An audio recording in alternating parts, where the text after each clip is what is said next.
Mas eu creio. Confesso aos irmãos que é difícil pregar hoje, porque no primeiro dia a pastora veio e já acabou com tudo. Já pregou aqui ausência de necessidade, e eu já estou com necessidade aqui hoje, eu não sei o que fazer. Aí vem o segundo dia, vem aquele pastor com a voz de trovão. Ontem juntou o trovão com a sabedoria, com tudo. Acabou com tudo. E hoje eu não sei o que fazer aqui. Mas vamos lá, Deus é fiel. Em todo o tempo. Se os irmãos puderem, eu peço em nome de Jesus, abra a palavra do Senhor,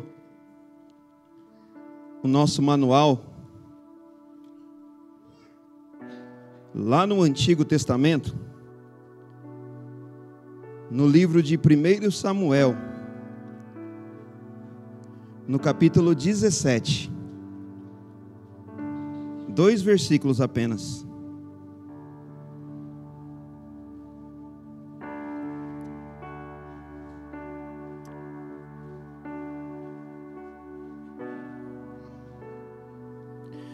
O versículo 36.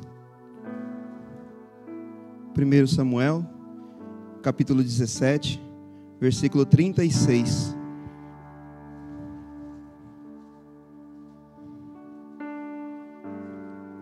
Todos encontraram? Diz assim a palavra do Senhor em 1 Samuel, capítulo 17, versículo 36. O teu servo venceu o leão e o urso, e assim será com este incircunciso filisteu, como se fosse um deles, pois desafiou os exércitos de Deus vivo. E Davi disse mais: Yahvé que me livrou das garras do leão e do urso, me livrará também das mãos desse filisteu. Então Saul disse a Davi: vai, e que Yahvé seja contigo. Saul vestiu Davi com sua própria túnica de combate, colocou-lhe uma armadura e lhe pôs um capacete de bronze na cabeça. Davi prendeu sua espada sobre a túnica e se esforçou para andar, porquanto não estava treinado a usar todo aquele paramento militar. Então declarou a Saul: não posso me locomover com tudo isto, porque não estou acostumado. E imediatamente desembaraçou-se de toda aquela armadura. Pode se assentar em nome de Jesus. Senhor nosso Deus e nosso Pai. Senhor nosso Deus e nosso Pai. Só o Senhor é Deus. Quarto dia de uma campanha poderosa, Senhor. Para os religiosos é apenas uma campanha, mas para aqueles que adoram ao Senhor, aqueles que creem no Senhor, é um período onde a transformação do Senhor vem sobre a nossa vida. É um período onde a Tua presença vem sobre a nossa vida e nos dá direção para cada dia desse ano. Para os religiosos é apenas um culto, mais um culto, mas para aqueles que adoram ao Senhor, é um momento de receber, Senhor, toda a direção para mais 365 dias. Aos homens, eles confiam, Senhor, aos religiosos, confiam no seu dinheiro, confiam, Senhor, no seu trabalho, confiam, Senhor, nos carros, confiam, Senhor, nos cavalos, mas a nós não, nós confiamos no Senhor, e é por isso que nós estamos agora nessa campanha, porque é do Senhor que nós acreditamos que virá a resposta, virá a providência, virá a proteção, virá a direção. É do Senhor, meu Pai, que nós confiamos. Por isso eu peço ao Senhor que nesse quarto dia, os outros 3 dias, o Senhor falou de forma sobrenatural. O Senhor falou através dos louvores, o Senhor falou através dos preleitores. Foi culto, Senhor, foram cultos sobrenaturais os últimos 3 cultos. E eu creio que os próximos 3 também não serão diferentes, porque o mesmo Deus que esteve no primeiro culto, que esteve no segundo culto e que esteve ontem, é o mesmo Deus que está hoje, amanhã, depois de amanhã, e assim vai por toda a eternidade. Por isso eu te peço em nome de Jesus, venha sobre nós com a tua presença, Senhor. Que não seja o homem falando, mas seja o teu Espírito falando. Que não seja o homem ouvindo, mas que seja o teu Espírito conduzindo-nos a te ouvir. Ajuda-nos, Senhor, para que o teu nome, é só o teu santo nome, seja glorificado nesse lugar. Em nome de Jesus, amém. É uma campanha. E campanha, ela é um pouco diferente de culto. Porque o culto você vem para se alimentar. Você vem para receber uma palavra que vai proporcionar a você um alimento espiritual. Agora a campanha não. A campanha ela proporciona um alimento espiritual para o teu espírito, para a tua alma, para a tua vida, para a tua casa, para a tua família, por todas as áreas da sua vida. mas ela também te proporciona uma transformação repentina, uma transformação que pode acontecer assim, ó, do dia para a noite. Ouvimos aqui testemunhos de pessoas que receberam oração num dia, no outro já estava curado, porque esse é o poder de uma campanha. Então campanha você não pode vir de uma forma religiosa, porque se você, aliás, nenhum culto você pode vir de forma religiosa, porque se você vir de forma religiosa, você vai terminar 6 dias e vai dizer, nossa, eu achei que ia ser diferente, mas não aconteceu. Não é porque Deus é fraco, não é porque Deus falhou, não é porque os preletores, não, é porque você estava recebendo de uma forma religiosa, e quando você recebe de uma forma religiosa, nada acontece na sua vida. Campanha, se você for estudar na Bíblia, o Antigo Testamento principalmente, tinha pessoas, homens de Deus, que proporcionavam campanhas, e as campanhas deles vocês viram ontem, o preleitor, o pastor, o evangelista pregando ontem sobre uma unção que veio sobre um homem que só de levantar as mãos, fogo desceu do céu. Porque isso é o poder de uma campanha espiritual. Esse é o poder que uma campanha tem sobre a vida daqueles que adoram a Deus de forma verdadeira. Uma campanha é algo sobrenatural. Eu fico triste, porque às vezes eu olho aqui e eu vejo que pessoas que vieram na sexta não vieram no sábado. Pessoas que vieram no sábado talvez não venham no domingo. Pessoas que vieram ontem, muitas que vieram ontem já não estão hoje. Não é assim que se trata uma campanha, porque a campanha, o inimigo ele afronta você, ele vai te trazer problemas para você fugir, para você não ir até o final, porque a campanha ele sabe que se você iniciar e levar até o final, ele sabe que uma transformação não de homens, mas de Deus vai acontecer na tua vida. Então ele faz de tudo para te prender, para você participar um dia e dizer, eu já fui o primeiro dia, agora eu vou só no último. Não existe isso. Campanha, aliás, tem até versículo na Bíblia, que Deus ele não se agrada de pessoas que começam as coisas e param no meio do caminho. Aliás, quando eu li esse versículo na Bíblia, eu fiquei aterrorizado, porque a palavra que Deus usa diz assim, eu abomino pessoas que começam algo e param no meio do caminho. Eu falei, Senhor, o Senhor abomina? Por quê? Porque Ele não é um Deus de brincadeira, Ele é um Deus que você começa e para, Ele é um Deus que gosta quando a pessoa inicia algo, ela seja focada, independente se vai chover, fazer frio, calor, não está nem aí, ela diz, eu vou até o final, porque se eu for até o final, a presença do Senhor virá sobre mim, e a resposta de Deus, ela virá sobre mim. Mas infelizmente estamos num tempo moderno, onde as pessoas dizem, já fui no de domingo, agora eu vou só no de quarta, e encerra a campanha, e o pastor ora por mim, os irmãos oram por mim, e vai ser uma bênção o ano de 2025. O pastor acabou de mencionar aqui, irmãos, não adianta colocar a mão na sua cabeça, não adianta orar por você se a mudança não vem de você. Vai ser apenas uma oração religiosa, vai ser apenas uma oração para cumprir a agenda de um culto religioso. Agora, quando você vem de uma forma sobrenatural, o agir de Deus, ele acontece sobre a nossa vida. O agir de Deus, ele vem sobre nós. Então, por isso eu peço aos irmãos, me ajuda, como sempre, a pregar a palavra do Senhor, porque eu sou tímido, e sozinho eu não consigo pregar. Mas vamos lá. A história que está contando aqui no capítulo 17 do livro de 1 Samuel, é uma história épica. É uma história, uma das histórias que quando eu li, a primeira vez eu fiquei alucinado. Porque se você for olhar com os olhos humanos, você consegue... Você for pensar com os olhos humanos, a mente humana vai dizer, é impossível isso acontecer. Não tem como, essa história que está escrita no capítulo 17 é algo que, humanamente falando, é impossível acontecer. Mas é por isso que a Bíblia ela não é um livro humano, ela é um livro espiritual, porque se você for ler de mente humana, você não vai entender nada que está escrito na Bíblia, porque as histórias que estão escritas na Bíblia, não é histórias de filmes cinematográficos, é histórias que um Deus vivo fez acontecer, porque não tem como você ler e ver um homem com um cajado batendo no mar, ele se abrir e levantar uma parede de água de um lado e do outro, ele passar e nenhuma gota cair sobre ele. Então não tem como você ler esse livro de uma forma normal, porque esse livro ele não é, as histórias que estão aqui são histórias sobrenaturais, são histórias espirituais muito fortes, e essa que está escrita aqui também é uma delas. Por quê, Fábio? Porque aqui conta a história de que existia um tempo onde um povo conhecido como filisteus, e esse povo, se você não sabe, era um dos maiores exércitos daquela época, e esse povo tinha como hábito tomar terras dos outros. Então eles invadiam as terras, e assim eles iam de povoado em povoado. Eles eram divididos em 5 províncias. Eles eram separados, independente, cada um vivia independente uma da outra, mas quando existia necessidade, eles se ajuntavam. E quando se ajuntavam, eles se tornavam um dos exércitos maiores da face da terra. Todo mundo temia esse povo, porque além deles serem grandes em quantidade, eles eram grandes em estaturas. Os homens desse povoado, que fazia parte desse povo, eram homens grandes, fortes, homens de batalhas, homens grandiosos que qualquer homem normal tinha medo de enfrentar eles. E além disso, não era só isso, eles eram grandes em quantidades, eles eram grandes em estatura, mas eles também possuíam uma habilidade que nenhum outro possuía. E qual é, Fábio? Eles produziam armas de metais e ferro. Ninguém outro conseguia fazer, só os filisteus. Então eles tinham uma vantagem na estatura, eles tinham vantagens na quantidade e eles tinham vantagens no armamento. Eles eram poderosos. E por ser poderosos, eles invadiam terras e terras e terras e iam tomando tudo que tinha pela frente. Não queriam saber se era do A, do B ou do C. Eles estavam até a dizer, aquela terra vai ser nossa, vamos tomar. Porque eles tinham poder para fazer isso.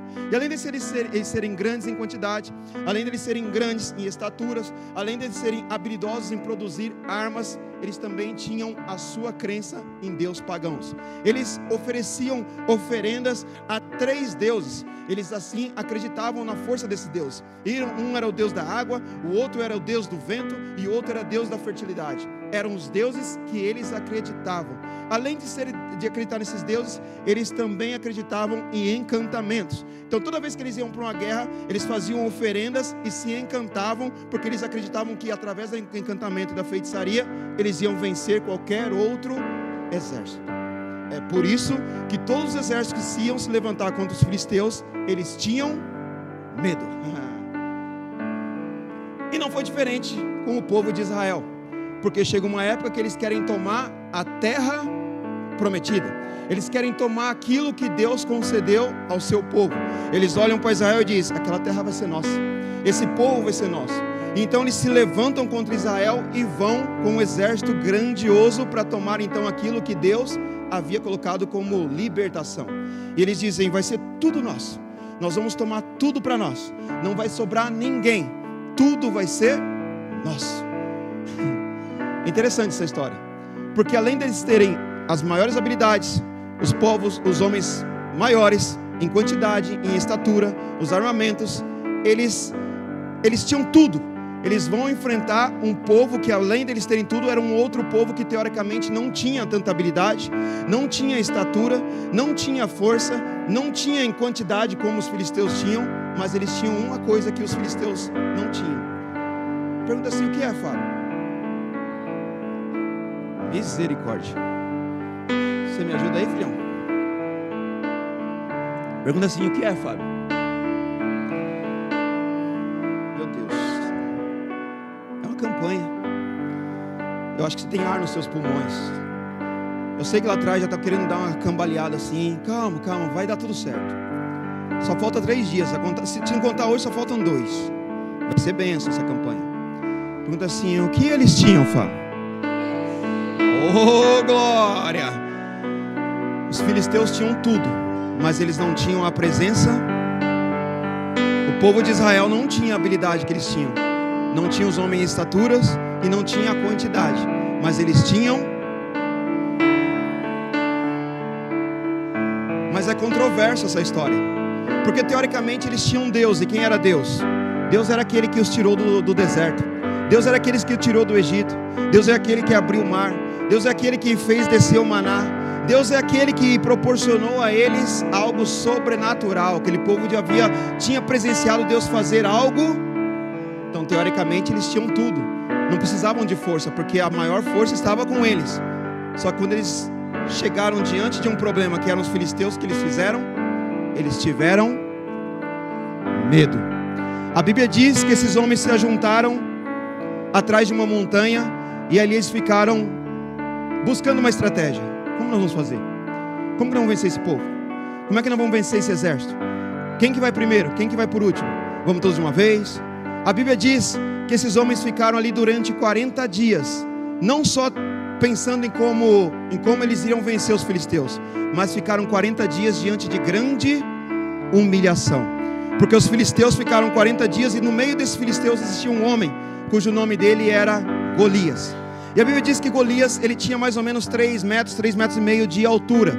E diz a Bíblia que esse homem ele era tão forte que ele usava como se fosse uma armadura feita de bronze.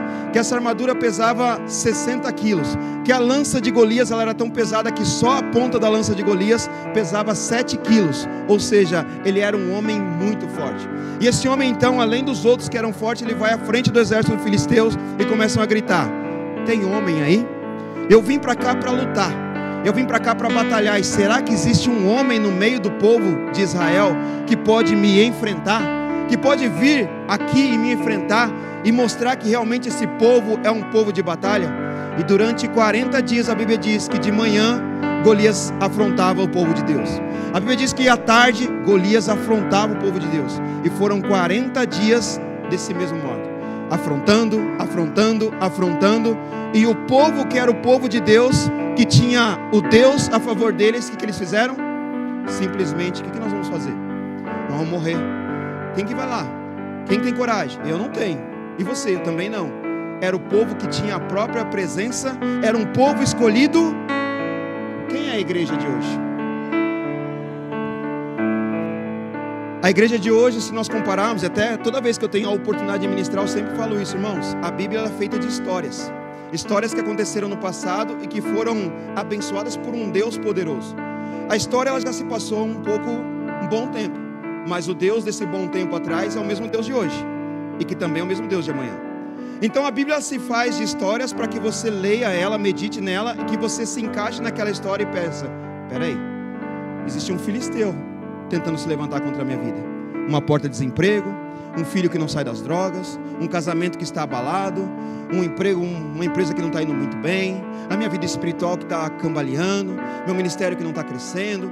Há um filisteu que está se levantando contra a minha vida. Mas a Bíblia diz que eu tenho que me encaixar nela. E eu não sou parte do filisteu, mas eu sou parte do povo de Deus. E por eu ser parte do povo de Deus, teoricamente o próprio Deus está. E se Ele está comigo, não existe filisteu que pode se levantar contra a minha vida. Não, era para ser mais forte. Não ensaiamos.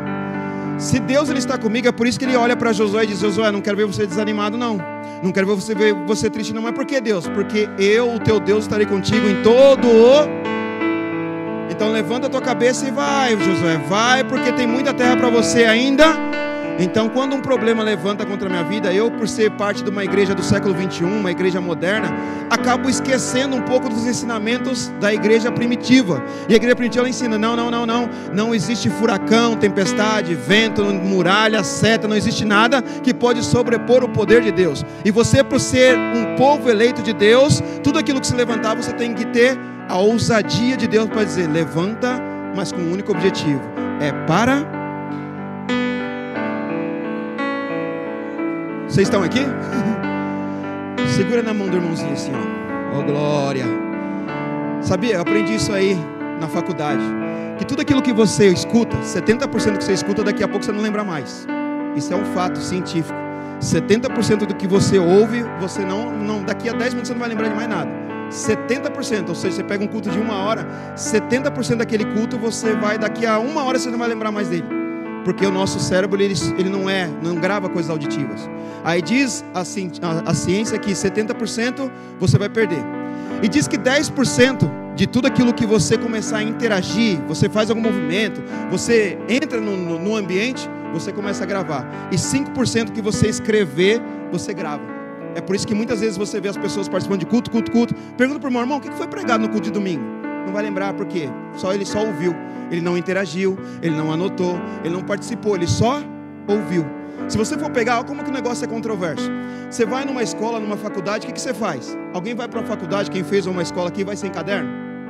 Vai sem caneta? Vai sem o livro? Por quê? Porque os professores vão ensinar um monte de coisa. E se você não anotar, você não vai lembrar de mais?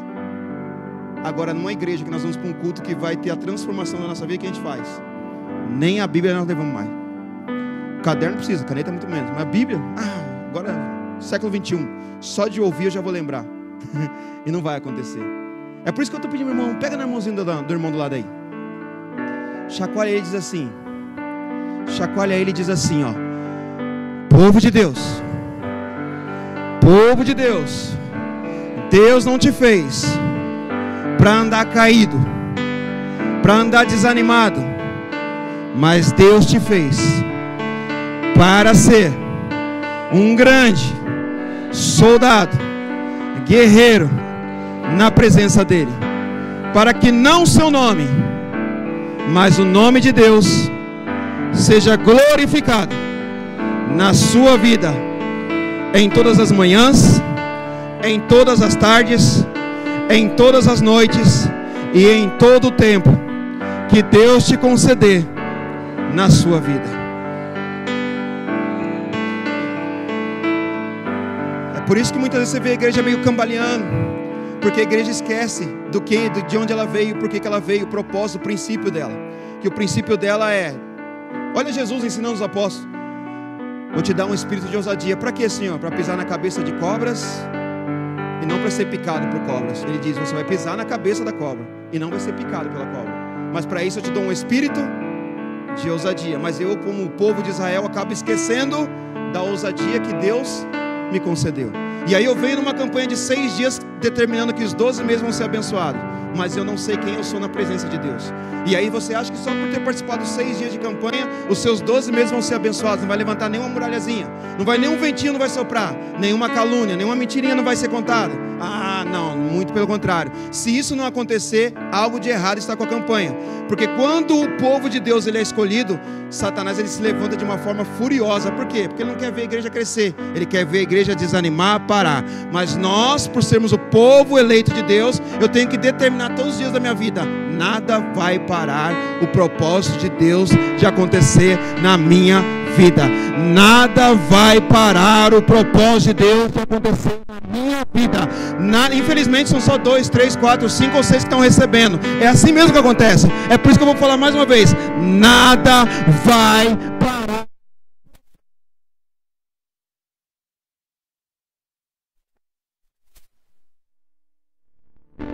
Ao mesmo tempo que se levanta um povo fortíssimo, um exército fortíssimo, contra um povo que deveria ser forte, mas está fraco, e por isso que eu disse que é uma história épica, se levanta um menino, conhecido como ainda, a Bíblia diz ali, Saul chama ele de criança, alguns chamam ele de rapazinho, outros chamam ele de menininho, outros chamam ele de fraquinho, mas ele é conhecido como Davi. Para as pessoas daquela época, nesse tempo, nesse episódio, ele é uma criança, ele é um rapaz, ele é um menino, ele é um fraquinho, ele é sem nada, sem poder, sem unção, sem autoridade, ele é um Zé Ninguém. Mas para Deus, ele é o futuro. Então quer dizer, obrigado. Então quer dizer que hoje talvez as pessoas olham para você como se fosse um Zé Ninguém, mas para Deus você já tem um lugar certo. A Bíblia diz que quando Deus ele levanta o primeiro rei de Israel, conhecido como Saul, esse era um homem adorador a Deus, mas o orgulho entra no coração dele, a prepotência entra no coração dele, e ele começa a colocar Deus em segundo lugar, e ele acha que ele agora, por ser rei, ele por ter autoridade, ele por ser um homem de estatura grandiosa, ele não precisa mais de Deus. Ele começa a colocar Deus sempre em segundo plano, ele começa a colocar Deus sempre em segundo lugar. Existe uma história que ele vai conversar com Samuel. Samuel diz: olha, Deus não está se agradando dos seus comportamentos, Deus não está se agradando das suas atitudes. Ele diz assim: depois eu me ajeito com Deus, primeiro eu vou fazer a minha vontade, depois eu me acerto com Deus. Ou seja, a arrogância é tão grande que ele começa a colocar aquele que o levantou como rei em segundo. Ele decretou a decadência dele. É por isso que você vê muitas vezes as pessoas também colocam sempre Deus em segundo. Quando está precisando, Deus, eu preciso de uma porta, Deus, eu preciso de uma resposta, Deus, eu preciso de uma afirmação, uma confirmação, uma revelação, eu preciso de um caminho, preciso de uma direção. A pessoa vem culto após culto, ela vem de uma forma sedenta, ela louva, ela adora, ela oferta, ela dizima, ela participa, ela faz tudo. Por quê? Porque ela está buscando algo. Mas quando Deus responde, o que ela faz? Senhor, agora já deu certo, agora eu vou diminuir um pouco a velocidade, porque agora está tudo, Senhor, a calmaria veio, a plenitude do Senhor veio sobre a minha, não preciso mais. Foi o que aconteceu com Saul. E quando acontece isso, Deus ele olha e diz para Samuel: esse aí já era, já estou levantando um outro para substituir. E diz a Bíblia, então eu vou economizar tempo, vou resumir, que Samuel então, na direção de Deus, ele vai até a casa de Jessé. Na casa de Jessé, por quê? Porque Deus fala: é lá que eu vou levantar o próximo rei. Está dentro da casa desse homem, está dentro da genealogia desse homem, é lá, está lá. E a Bíblia diz que ele vai lá então, e Jessé fica feliz, contente. Por quê? Porque um novo rei vai ser levantado da sua família. Oh, eu vou ser pai de um rei agora, eu sou pai de um rei de Israel. Só que ele não contava que o rei de Israel seria aquele que ele mesmo desprezava. Não só ele, como os irmãos, os outros 7 irmãos desprezavam. E veio o primeiro irmão, veio o primeiro filho, não é esse. O segundo não é esse. O terceiro não é esse. O quarto não é esse. O quinto não é esse. O sexto não é esse. O sétimo também não é esse. Jessé desconfia até da profecia que Samuel estava entregando. Peraí, será que é Deus mesmo? Porque já foram todos. Não tem mais filho aqui. Não tem mais homem aqui de estatura. Não tem homem aqui com estatura de rei. Não tem mais, acabou. Não é que Deus, ele não falha nunca. Deus diz, acabou aquilo que estava aos seus olhos humanos, mas ainda tem um que está aos olhos.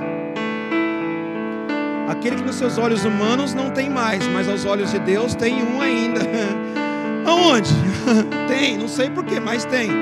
Tem um franzino que está lá no meio do mato, cuidando de umas ovelhas doentes. Está lá, largado lá, mas não sabe para nada. Pequenininho, franzino, não sabe nada. Só sabe cuidar de ovelha e ovelha machucada. Só está lá, não serve para nada. Chama esse, porque é esse que eu quero ungir. Quando chega Davi, sem saber de nada, chega Davi na sua humildade, ele nem coloca os pés na sala. Quando ele entra, Deus já toma Samuel e diz, está aí o próximo rei de...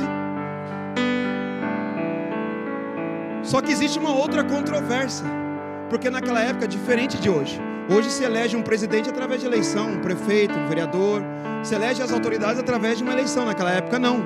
Naquela época, para ser rei, você tinha que receber do seu pai. Não existia eleição. E como que Davi seria um rei se o pai dele não era rei? Como que ele ia ser o próximo rei de Israel se na casa dele ninguém era rei? Ninguém foi rei. Ele não ia receber herança de ninguém para ser rei. Não tinha como ele ser rei, porque não existia nenhum rei na sua. É por isso que a Bíblia, se você for querer entender Deus, você fica doido.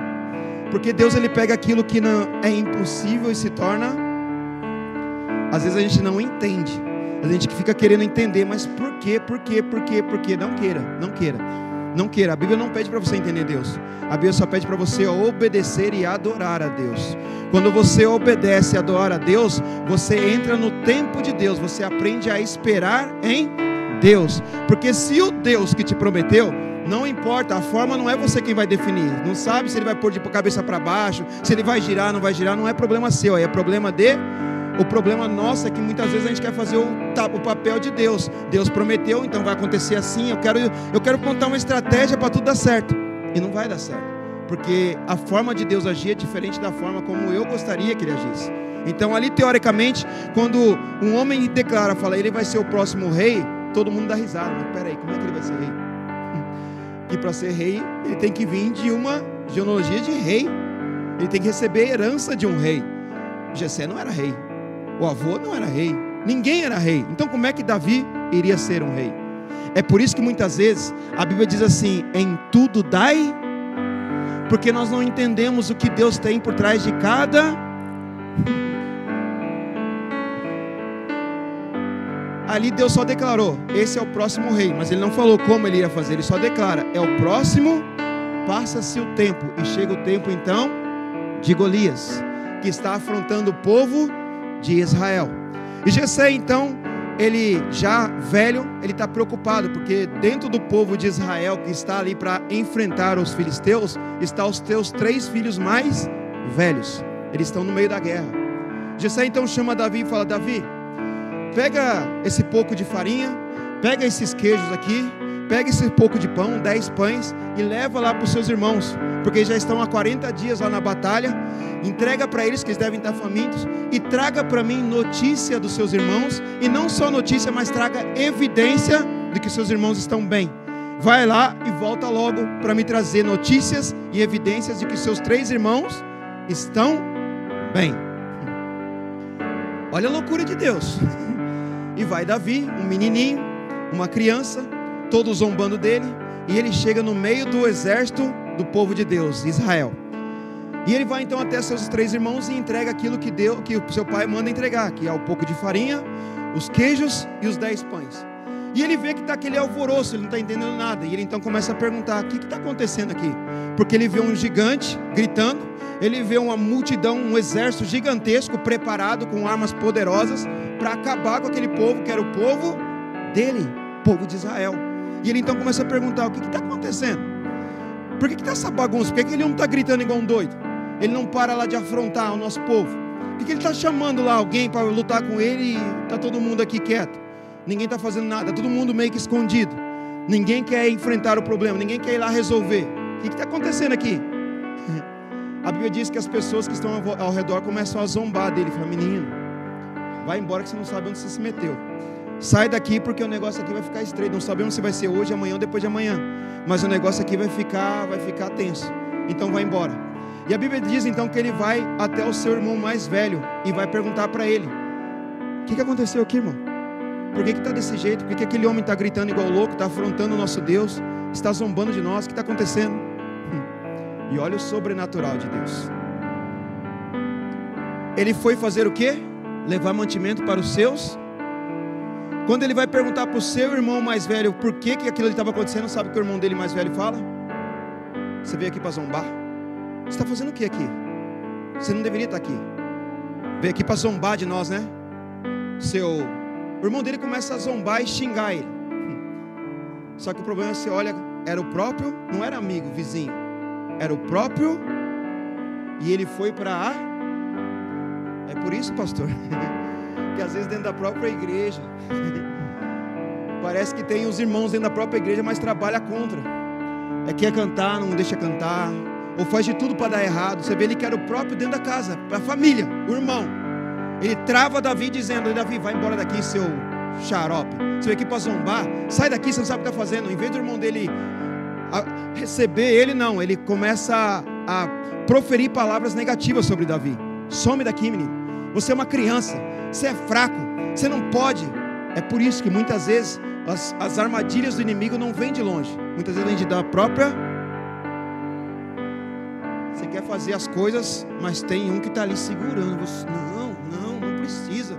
Você quer fazer, não precisa. Você quer, não vou. Sabe que a pessoa não ensina, não ajuda, não participa, não faz nada. E é dentro da própria.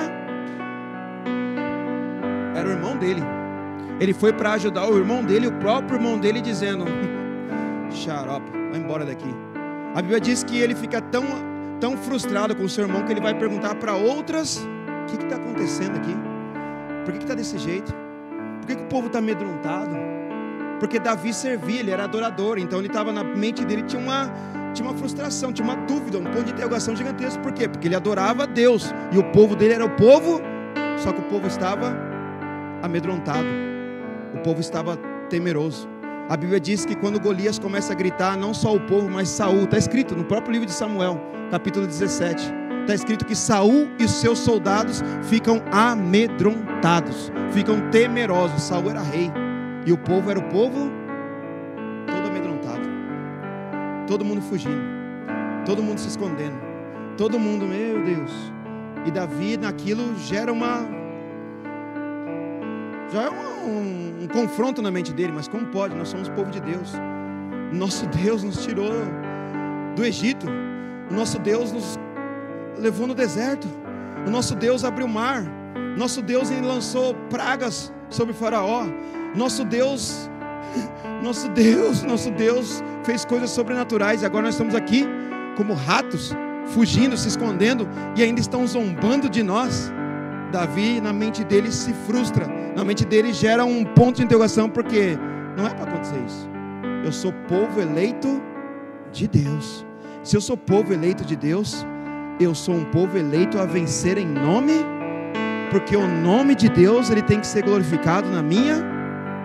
Você vê que o povo de Deus estavam com comportamentos que não eram. Moisés, vai lá e tira o meu povo. Senhor, não dá. Como que eu vou? Não tenho armas, não tenho soldados, não tenho generais, não tenho ninguém. Como que eu vou? Moisés, você não tem nada, mas você tem a minha. Senhor, mas quando eu chegar lá, o que eu falo? Faço o quê? Falo o quê? Ajo o que eu tenho que fazer? Não fala nada, só fala que eu sou o Deus da sua. Às vezes é uma conta que se levanta, você já fica. Às vezes é um vento que sopra, você já. Às vezes é uma pessoa que te fere, como o irmão de Davi, você. E Deus olha e diz: não é um povo amedrontado, mas é um povo encorajado em. Davi, então, ele vendo aquilo, ele diz: o problema não é afrontar esses homens. O problema é que eles estão afrontando Deus. Se é os homens, tudo bem, né? Tudo fraco, os franzinos, os fracotes. Mas o problema é que eles colocaram afronta em Davi. Quando ele vê aquilo, ele é um menino. Os teólogos dizem que ele devia ter mais ou menos de 15 a 16 anos nessa época. Ele era um menino, mais ou menos franzino. Mas ele não está preocupado com a sua estatura. Ele está preocupado com aquilo que estão dizendo do Deus que ele adorava lá no campo junto com as ovelhas. Não, peraí, ninguém pode fazer isso com o meu Deus. Por que não? Porque o meu Deus é o Deus que me dá provisão em todos os dias da minha vida. E se é o Deus que me dá provisão em todos os dias da minha vida, o meu papel é defender o meu. É diferente dos dias de hoje. Você fala de uma campanha que o povo fala: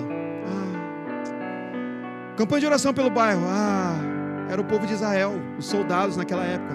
Todo mundo escondidinho atrás da montanha. Diz a Bíblia que eles ficam na montanha da parte mais baixa, os filisteus na parte mais... Tudo errado, tudo contra o que Deus ensina. Eles ficam com tão medo que diz a Bíblia que os filisteus ficam de um lado da montanha e o povo de Israel fica do outro. Só que o povo de Israel fica na parte baixa e o povo filisteu fica na parte de cima, olhando tudo o que está acontecendo. E lá de cima Golias gritava: cadê o homem que vai me enfrentar? Não é diferente de hoje. A igreja de hoje, ela está se escondendo, se escondendo, se escondendo, se escondendo, até que aparece um, dois, aparece outro lá, aparece outro lá, aparece outro lá, aparece outro lá, aparece outro lá. Vamos voltar. A igreja se esconde, oh glória, oh glória. Só que aí aparece um lá no fundo e diz: glórias a Deus. Ô Marcos, ajuda eu aí. Aparece um lá, vai ser grandão, estatura de povo de Israel, fortão, ó, musculoso. Aparece um lá no fundo e diz: glórias a Deus. Ô Marcos.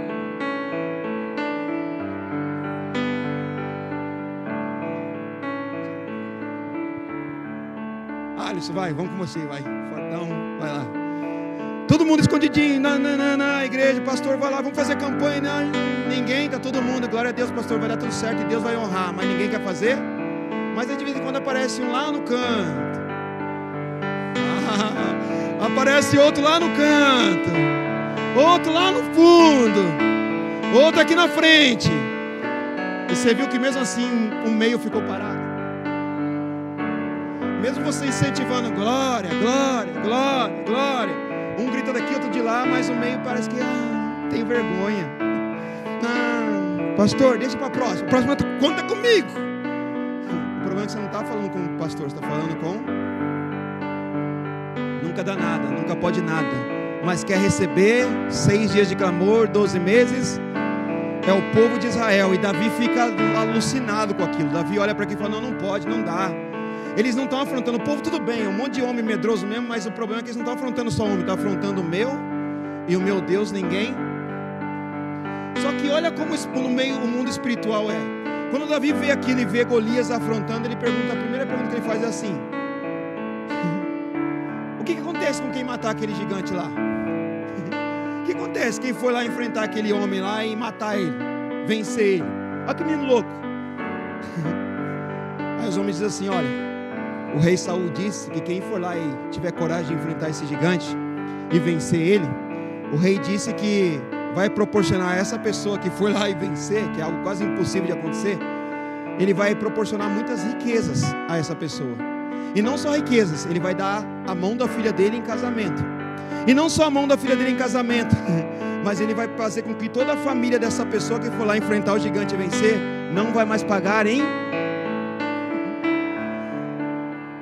Olha o agir de Deus. Deus lá atrás, ele usa um servo e dizer: eis aí o primeiro rei.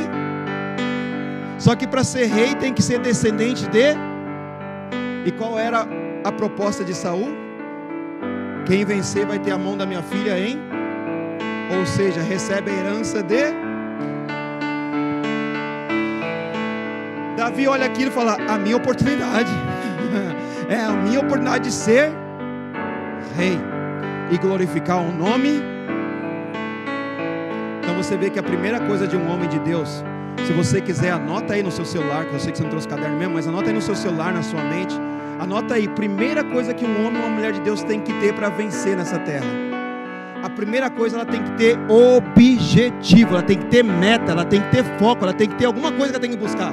Você vê que Davi, ele não quer enfrentar o gigante por qualquer coisa. Ele diz, ei, o que vai ter em troca? O que vai ganhar em troca se for lá e matar esse homem aí? Vai ter riquezas, a mulher, a filha do rei, e vai ter a sua família, não vai mais pagar? Tô dentro. Tô dentro. E aí vem o segundo ensinamento desse culto de hoje. Você vê que Davi, se você estudar a Bíblia, nós lemos só 2, 3 versículos ali, do capítulo 17. Se você ler desde o versículo 1 do capítulo 17 até o último versículo, você vai ver que a narrativa desse livro, desse capítulo, ele fala do gigante Golias. Mas você não vê em momento algum o próprio Davi chamando aquele homem de gigante. Você vê os outros homens falando, ele é gigante, ele é forte, ele é poderoso, não dá para vencer ele. Mas você não vê o próprio Davi falando, ele é um gigante. Por quê? Porque quem acredita e crê em Deus, não existe gigante maior do que Deus.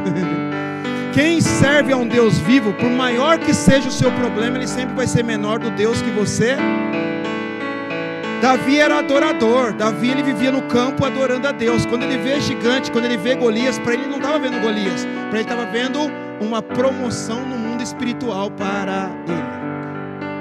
É por isso que eu falei agora atrás, na Bíblia tem um versículo que diz assim, em tudo dai graça.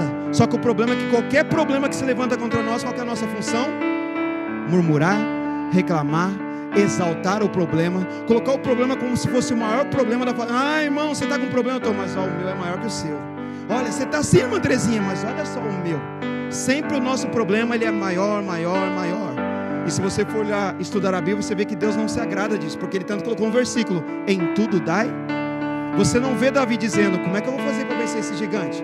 Como é que eu vou matar esse gigante? Ele é muito... Você não vê. Você vê só Davi dizendo, eu vou agora, eu vou acabar com esse incircunciso agora, eu vou destruir ele agora, porque ninguém afronta o meu. A Bíblia diz que Davi, então, ele vai até o rei Saul para convencer o rei Saul a deixar ele enfrentar o gigante que eles achavam que era gigante, mas para Davi era só um degrau para a sua vitória. Rei Saul, me deixa enfrentar. Eu vou lá. A Bíblia diz que Saul zomba de Davi. Você está louco, menino? Aliás, a Bíblia diz que Saul chama ele de criança. Você é uma criança. Eu tenho um monte de homens aqui que não querem enfrentar porque estão com medo. Eu vou colocar uma criança para enfrentar. Você está doido? Como que você vai enfrentar? Aí Davi diz assim, Senhor, eu venho de cuidar de ovelhas. E lá de cuidar de ovelhas, eu já matei urso e já matei leão. E eu não precisei de espadas, lanças. Eu matei urso e leão com as minhas próprias, porque o Senhor meu Deus sempre esteve. E assim como eu matei urso e leão, eu vou matar esse. Ele convence a Saul. E Saul diz, então vai, menino, vai lá, vamos ver o que vai dar. Não tem mais ninguém mesmo, não tem para quem correr, vai você mesmo. Só que Saul fica com tanta dó dele que diz, eu vou fazer o seguinte, Davi, eu vou deixar você lá enfrentar, mas eu vou te dar a minha própria armadura. Vou tirar minha armadura e vou dar para você. E nós lemos aqui que ele tira então a sua armadura e coloca em Davi. Só que Davi é um menino, ele não tinha a estatura do rei Saul. E aí a Bíblia diz que aquela armadura começa a ficar toda desengonçada, ela fica toda esquisita, e Davi não consegue nem se locomover. Ele olha que ele diz, mas como que eu vou fazer isso? Como é que eu vou lutar com um gigante com um negócio desse aqui que está parecendo, está me prendendo? E a Bíblia diz que ele fala, rei, eu não preciso disso aqui não, deixa eu tirar isso aqui. Eu não preciso dessa armadura, eu não preciso de nada disso aqui não. Eu só preciso da presença do meu.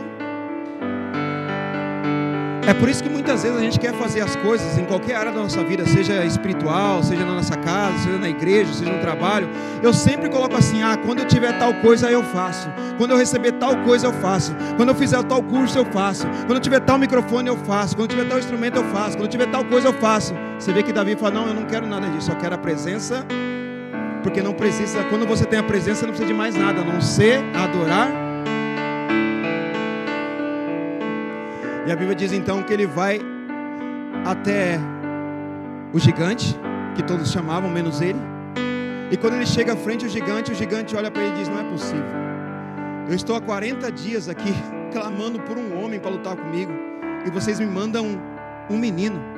A Bíblia diz que assim como Saul zombou de Davi, agora era a vez de Golias zombar também de Davi. Diz, não é possível. Um menino, de tantos homens, está vindo um menino para me enfrentar. São 12 meses que nós teremos esse ano. 12 meses que eu não sei quais são as tempestades que vão se levantar contra a minha, a sua, a nossa vida. Eu tenho certeza, vão se levantar. Porque quanto mais você estiver na presença de Deus, mais o nosso adversário vai tentar fazer você sair da presença de Deus. Então quanto mais você estiver buscando mais na presença de Deus, mais ele vai se levantar contra você. Mas eu me alegro quando ele se levanta. Por quê? Porque é como Davi, quanto mais ele se levanta, mais vitória está. Quanto mais ele levanta, mais vitória está. A Bíblia diz então que ele vai enfrentar o gigante, mas antes de enfrentar o gigante, ele vai no rio, no ribeiro, ele pega a sua sacola, joga tudo que tem dentro, joga fora, ele se agacha no ribeiro e ele escolhe algumas pedras. E ele é especialista, porque a Bíblia diz que ele escolhe apenas 5 pedras. Só que ele não pega qualquer pedra. A Bíblia diz que ele se agacha, ele começa a procurar dentro da água, e ele escolhe 5 pedras lisas. Não era qualquer pedra, tinham que ser 5 pedras, porque quando é para fazer algo para Deus, não pode ser de qualquer jeito. O que ele ia fazer ali não era para glorificar o nome dele, não era para exaltar o nome dele. O que ele ia fazer ali era para envergonhar as pessoas que estavam zombando. Então não se faz de qualquer jeito. Ele vai no riacho, ele vai no ribeiro, ele escolhe apenas 5 pedras, mas pedras, a Bíblia diz que são 5 pedras lisas, ou seja, 5 pedras. Então quer dizer que quando eu estou fazendo as coisas para Deus, eu não faço de qualquer jeito. Eu faço sempre na perfeição. Porque não é para exaltar o meu nome, mas para exaltar o nome. Ele já sabia que o gigante estava morto. Ele já sabia, porque o Deus, ele acreditava no Deus que ele servia. Então ele diz, eu vou glorificar o nome do meu Deus, mas eu vou glorificar o nome do meu Deus com perfeição. Não é de qualquer jeito. Não é chegar atrasado, não é ficar mexendo no celular durante o culto, não é vai, não vai, não é chegar tudo ranhento, não. Eu vou glorificar o nome do meu Deus com É por isso que muita gente não cresce, irmão. É por isso que a gente declara 6 dias para 12 e os 12 nunca vêm. Porque eu sempre acho que Deus é um Deus emotivo, vai trabalhar na emoção. E Deus, ele sempre trabalha na... Ele escolhe, está na Bíblia, lê lá para você ver depois. Ele escolhe 5 pedras lisas. E ele chega diante do gigante, e o gigante zomba, mas mandaram um menino. Meu Deus, eu vou ter que matar um menino. Eu vou ter que lutar contra um menino. Eu vou acabar com um menino. Eu vou vencer, vocês serão escravos dos filisteus por conta de uma batalha de um gigante contra um menino. E aí vem o próximo ensinamento para a sua vida e para a minha vida. Se você quer vencer nesses 12 próximos meses, Davi olha para ele. Olha o segredo. Davi olha para ele e diz assim: incircunciso, seu filisteu, você vem contra mim com espada, escudo e lanças. É assim que você vem. É assim que você pode se levantar. Mas eu vou contra você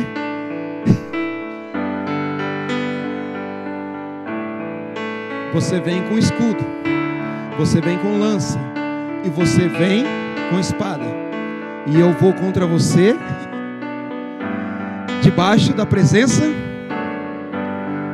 É ensinamento para a sua vida, para a minha vida, para a nossa vida. É por isso que existe um versículo lá no livro de Jó que dizendo assim: tudo aquilo que você determinar, seja forte, e a luz do Senhor brilhará sobre. O que Davi está fazendo? É por isso que a Bíblia diz, você pega lá os apóstolos, ele está lá crucificado, Paulo está lá, vai morrer, a cabeça vai ser cortada, não tem como se movimentar, mas ele lembra de uma palavra, e ele lembra de um ensinamento. Ele diz: ei, não tem como fazer nada aqui, estamos amarrados, mas eles são cabeçudos, que eles prenderam as mãos e os pés do nosso corpo, mas esqueceram de tapar a nossa, porque da nossa boca que vem a verdadeira... Porque da nossa boca sai a determinação, tudo aquilo que determinares. Por isso eu determino que o mês de julho e o mês de agosto Não é no nome do Fábio, não é no nome da Igreja Brasil para Cristo, não é no nome do nosso pastor, é em nome do Deus que eu acredito e creio, o Deus de Israel. Eu declaro, eu determino que os meses de julho e agosto serão meses sobrenaturais, serão meses de testemunhos, serão meses de crescimento, serão meses de honra, serão meses de bênção, serão meses de vitória, serão meses onde os incircuncisos serão humilhados para que o nome de Deus seja glorificado. Então, ao invés de você usar os seus lábios para determinar assim, eu estou cansado, não sei o que, a minha coluna, o bico de papagaio, o meu pé, o meu calo, o meu cabelo, o meu dente, não sei o que, usa o maior instrumento que Deus te deu para glorificar e determinar sobre a tua casa, o teu ministério, tua vida, tua empresa, tuas finanças, todas as áreas da sua vida. Usa os teus lábios para determinar, em nome de Jesus.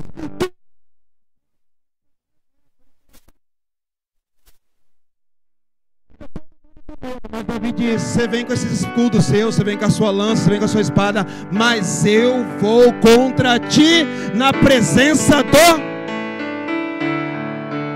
Aí eu fico imaginando, toda vez que eu estudo a Bíblia, eu me deixo entrar naquele versículo na história, eu fico imaginando a cena, os medrosos, que são o povo de Israel, os medrosos, 90% da igreja, estava tudo lá, lascou, vai morrer. Os abutres já estavam rodando, vão comer a carne desse menino. Os urubus já estavam rodando, vão comer a carne do menino, vai morrer daqui a pouco. Vai acabar com tudo. Só que diz a Bíblia que ele começa a rodar. E quando ele roda aquela pedrinha, não é mais ele. Não é mais ele. Por isso que eu digo, a Bíblia não pode ser um livro normal, não é mais ele. Quando ele roda aquela pedra e lança aquela pedra, existe um outro segredo. Que a física diz que quando você lança algo contra uma massa e ela pega aquele impacto, o que ela tem que fazer? Ela cai para trás. Mas a Bíblia diz que Golias ele vai contra a natureza, totalmente contra a natureza, porque quando ele lança a pedra pega na testa, ele tinha que cair para trás, mas ele cai. A Bíblia diz que ele, por que cai para frente? Porque diz que ele cai de rosto no chão. Então não tem como ele cair para trás com o rosto no chão, ele cai. Aí, meu irmão, tem que ser espiritual. Porque eu acho que quando Davi lança aquela pedra, não é a pedra que atinge, mas é Deus que chega atrás e fala, ninguém zomba do Deus de Israel, ninguém se levanta. Quando ele lança a pedra pega bem na testa de Golias, e Golias cai, mas não é a pedra, é o soco de Deus contra o seu adversário, porque ninguém pode zombar daquele Deus que você e eu não.